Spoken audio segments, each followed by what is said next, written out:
और अब फिक्र बारिश और बाढ़ से बेहाल देश की, जिसे एक अमेरिकी वैज्ञानिक ने डिकोड किया है और बताया है कि पहाड़ से लेकर मैदान तक, मैदान से रेगिस्तान तक बादल क्यों फट रहे हैं और इतनी बिजली क्यों गिर रही है।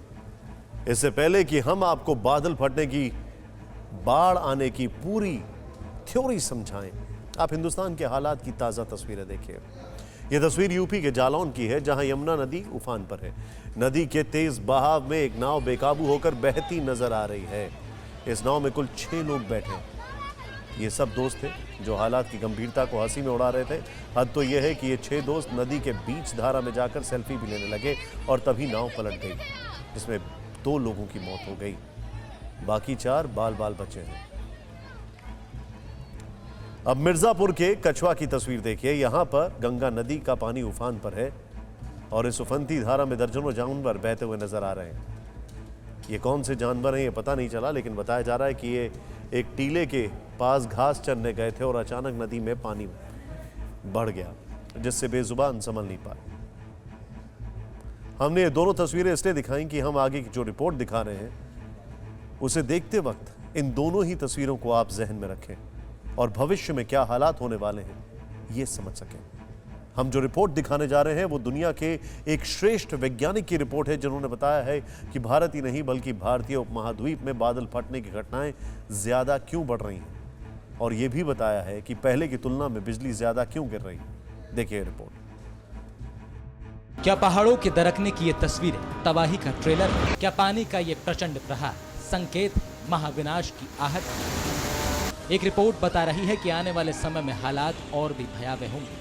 कुदरत की मार कई गुना ज्यादा भीषण होगी। इसका कारण है आर्कटिक के ग्लेशियरों की बर्फ का तेजी से पिघलना, जिसने सिर्फ भारत ही नहीं बल्कि पूरे भारतीय उपमहाद्वीप पर असर दिखाना शुरू कर दिया है।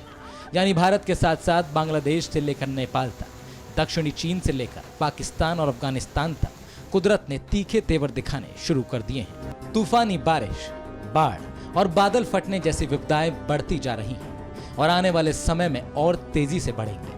ये कहना है दुनिया के जाने माने ग्लेरोलॉजिस्ट पॉल मायवेस्की का, जिन्होंने आर्कटिक, एंटार्कटिक और एवरेस्ट के ग्लेशियरों में जलवायु परिवर्तन पर अध्ययन किया है और ऐसा करने वाले वो दुनिया के अकेले ग्लेरोलॉजिस्ट हैं। भारत में छाए आपदा के इस मौसम पर जब उनसे इंटरव्यू में पूछा गया कि भारतीय उपमहाद्वीप में बेहिसाब बारिश, बाढ़ और सूखा बढ़ क्यों रहा है, तो उन्होंने बताया कि भारत में नमी के स्रोत दक्षिण और पश्चिम के क्षेत्र रहे हैं, लेकिन कुछ सालों से आर्कटिक पोल से भी नमी भारत पहुंच रही है। इसका कारण यह है कि जलवायु परिवर्तन की मार सबसे ज्यादा आर्कटिक, एंटार्कटिक और हिमालय के ग्लेशियर्स पर पड़ रही है। जहां दुनिया में ग्लोबल वार्मिंग 1.5 डिग्री रही है, वहीं इन इलाकों में ये 4 डिग्री तक मापी गई है। बर्फ तेजी से पिघल रही है और इनकी नमी लेकर हवाएं तेजी से हिमालय के उत्तर और दक्षिण में बहने लग रही हैं। जब ये ठंडी हवाएं निचले इलाकों की गर्म हवाओं से टकराती हैं, तब तूफान बनता है। इसीलिए भारत में तूफानी बारिश और बाढ़ बढ़ने लगी है। बारिश की शक्ल में बरस रही आसमानी आफत थमने का नाम नहीं ले रही है। पहाड़ों पर जिंदगी पर लैंडस्लाइड मौत बनकर टूट रहा है, तो मैदानी इलाकों में बाढ़ का पानी लोगों से सब कुछ छीनता जा रहा है। सैलाब की लहरों ने कैसे कहर बरपाया हुआ है, इस रिपोर्ट में देखें आप। तबाही और बेबसी की ये तस्वीरें पहाड़ों से लेकर रेगिस्तान तक सैकड़ों शहरों और सैकड़ों गांवों की हैं।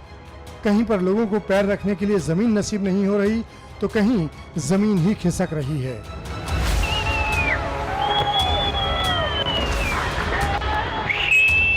बारिश और उसके बाद हुई लैंडस्लाइड की ये तस्वीरें बताने के लिए काफी हैं कि कैसे पहाड़ के लोग पल पल मौत के साए में गुजार रहे हैं। हिमाचल प्रदेश के चंबा में अचानक बड़ी बड़ी चट्टानों का सैलाब आ गया। पहाड़ दरकने की आवाज सुनते ही लोगों ने शोर मचाना और आसपास के लोगों को आगाह करना शुरू कर दिया, जिससे कई जानें बच गईं।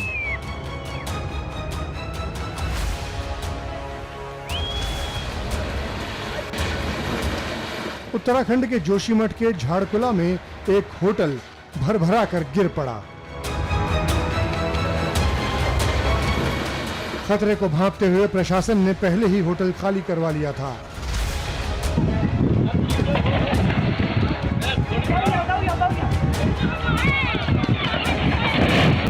पानी का कहर मैदानी इलाकों पर भी टूट रहा है। गोंडा में देखते ही देखते एक स्कूल ने जल समाधि ले ली क्योंकि घाघरा नदी का उफान किनारों को निगलता जा रहा है। अब जरा वाराणसी की इन तस्वीरों को देखिए। गंगा नदी खतरे के निशान को पार कर गई है। कई इलाके टापू जैसे बन गए हैं। निचले इलाकों में सिर्फ और सिर्फ पानी में डूबे मकान, दुकान और मंदिर दिख रहे हैं और वहां फंसे लोगों को निकालने में जुटे हैं एनडीआरएफ के जवान।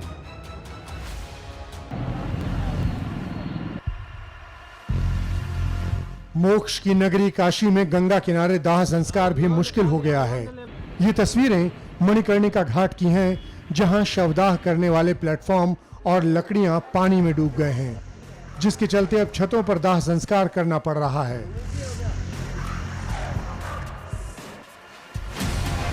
संगम नगरी को भी सैलाब डरा रहा है। घरों में बाढ़ का पानी घुस चुका है। गलियां, सड़कें सब पानी में डूबे हुए हैं।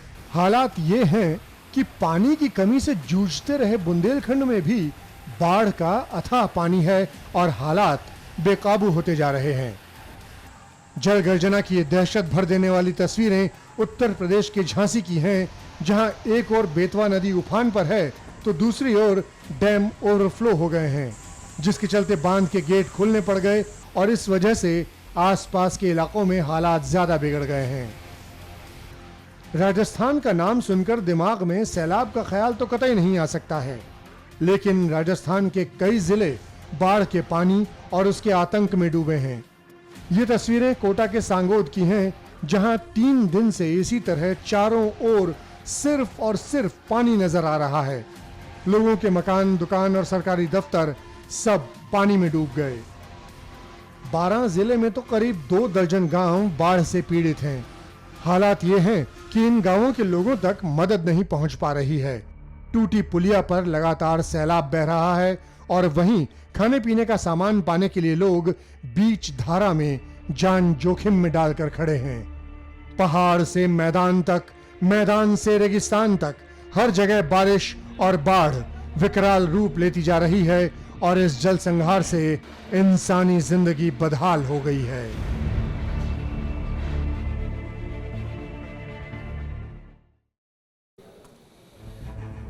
जिस तरह हालात बिगड़ते दिख रहे हैं उस हिसाब से मौजूदा कोशिश काफी नहीं है। इसीलिए भारत के साथ साथ दुनिया भर के देशों की जिम्मेदारी बनती है कि सब मिलजुल कर क्लाइमेट चेंज से होने वाली त्रासदी को टालें, ना कि टाल मटोल वाला रवैया अपनाएं, क्योंकि अब असर दिखने लगा है और इंतजार की गुंजाइश खत्म हो गई है। फिक्र आपकी, सोमवार से शुक्रवार रात 9 बजे सिर्फ TV9 भारतवर्ष पर।